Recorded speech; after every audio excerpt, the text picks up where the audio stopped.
తెలంగాణలో శాంతి భద్రతలు అదుపు తప్పాయని మాజీ మంత్రి హరీష్ రావు విమర్శించారు. ప్రజల మాన ప్రాణాలను కాపాడే పోలీసులకే రక్షణ లేకుండా పోయింది అన్నారు. నిజామాబాద్లో కానిస్టేబుల్ ప్రమోద్ను ఓ రౌడీ షీటర్ హత్య చేయడం దురదృష్టకరమన్నారు. సీఎం దగ్గర హోంశాఖ ఉన్నప్పటికీ రాష్ట్రంలో శాంతి భద్రతలు అదుపులో లేవు అన్నారు హరీష్ రావు. పోలీసులకే రక్షణ లేకుండా పోయింది.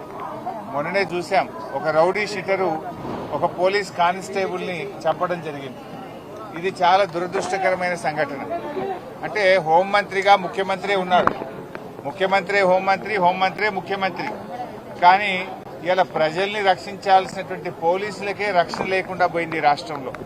అంటే ప్రభుత్వం పూర్తిగా శాంతి భద్రతల్ని నెలకొల్పడంలో, ప్రజలకు రక్షణ కల్పించడంలో ఈ ప్రభుత్వం పూర్తిగా విఫలమైపోయింది. ఇవాళ నిజంగా ఒక కానిస్టేబుల్ మరణించడం అనేది చాలా చాలా బాధాకరం. దీన్ని రివ్యూ చేసుకోవాలి. నిజానికి నైతిక విలువలుంటే, బాధ్యతలుంటే ఆ రోజుల్లో హోంమంత్రులు రాజీనామా చేసేవాళ్ళు. కానీ ఈ ముఖ్యమంత్రికి అట్లాంటి ఏమీ లేవు. ఇవాళ ఈ రాష్ట్రంలో శాంతి భద్రతలు తగ్గిపోయి గుండాల రాజ్యం వస్తూ ఉంది ఎక్కడ చూసినా కూడా. ఇలా ఇది అంతా కూడా కంట్రోల్ చేయాల్సినటువంటి అవసరం ఉంది. మరి పోలీసులు ఇలా ప్రజల ప్రాణ మాన రక్షణను కల్పించేటువంటి పోలీసులకు ఇలా రక్షణ లేని పరిస్థితులు ఈ రాష్ట్రంలో ఏర్పడడం అనేది చాలా దురదృష్టకరం.